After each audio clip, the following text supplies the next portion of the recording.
Very good. We are here at the EuroPCR 2020 in Paris. I have here with me Dr. Mody. You are the senior interventional cardiologist and currently also the director of cardiology at the Max Super Specialty Hospital Bathinda in Punjab, India. And it's a great pleasure to have you here face to face, and we can have this interview. You also have experience with the QFR. You do about 20 cases per month. Can you tell us a little bit about your experiences with the QFR? Thank you very much, Daniel, for my kind introduction. And thank you for inviting me to your stall. And I've been working with angio-related QFR in my clinical practice. And actually, I find it quite useful technology because I have presented about 3 cases also here in PCR. Okay.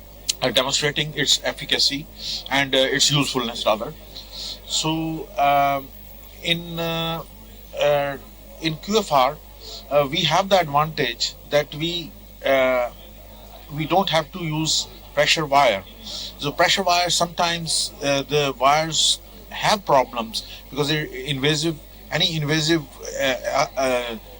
interference with the coronaries can always have theoretically as well as practically. So Peter Sares was discussing one case where the wire caused the dissections in the coronaries, and then ultimately the flow was not restored, and the patient ultimately had rupture, VSD, and even died. That patient. Okay. So such type of things can happen with invasive techniques. It is always safer to use a non-invasive technology. It is a welcome step towards. So we know the physiology without putting our wire. So this is the first very important point for us. Yeah.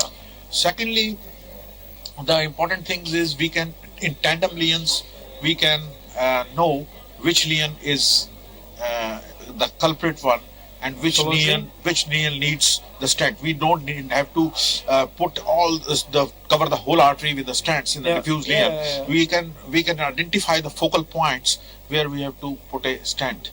In multi-vessel disease, it is quite useful because sometimes in some vessels there are multiple plaques, and we minimize our number of stents in a multi-vessel disease up to 50%.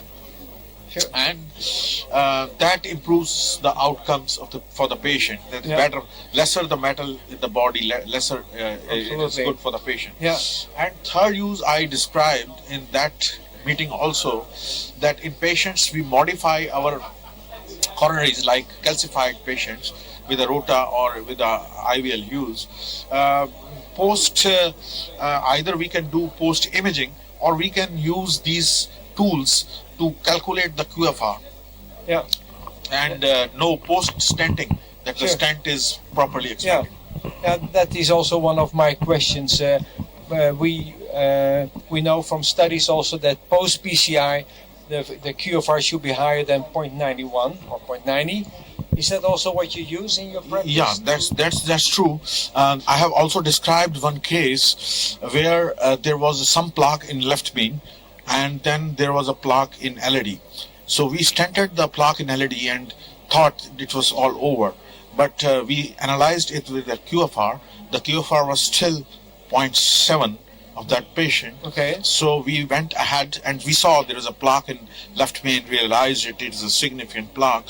So we stented from left main to LAD and completed the procedure with LCX also pinched, so we could completed the procedure as a bifurcation of left main.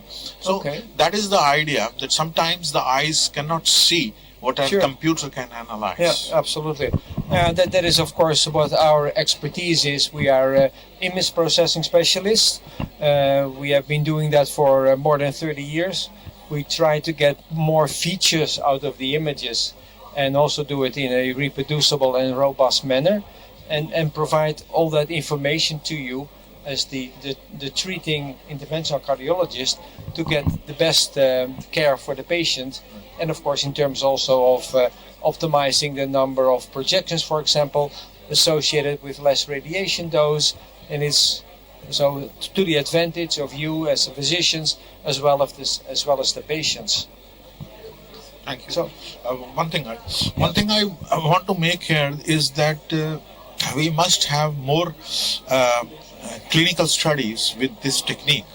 Of course, there are, I think, favor 1, favor 2, favor 3. I think favor 3 is going on, and still we need to see the clinical endpoints also, study the clinical endpoints also, whether by using this technique are we eliminating the risk of future MACE in our patients. So these clinical studies will be useful in future. Yeah, absolutely. That's a very good point, and that is, of course, outcome studies. The first one now, from our point of view, the favor 3 Europe, where we is a non-inferiority study with respect to FFR, but also for other applications, we need outcome data and show the clinical evidence towards better outcome for the patient.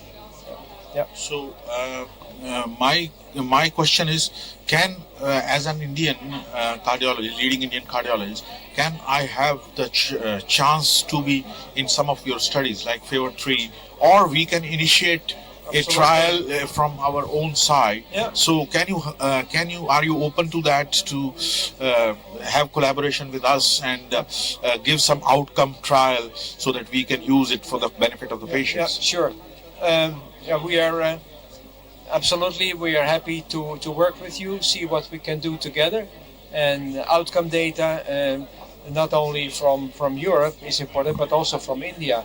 I mean, you have a very big country, and also Indian outcome data is also very important for us. So let's see what we can do together. Okay. Absolutely. Thank you. Well, thank you so much for this interview. It was a pleasure meeting you in person, and I mean, we know you know Pramod also. You're working with him, and this interview established with Pramod and with Daniel, and a great pleasure to have you here, and wish you all the success. It's a pleasure for me too. Thank you so much. Thank you.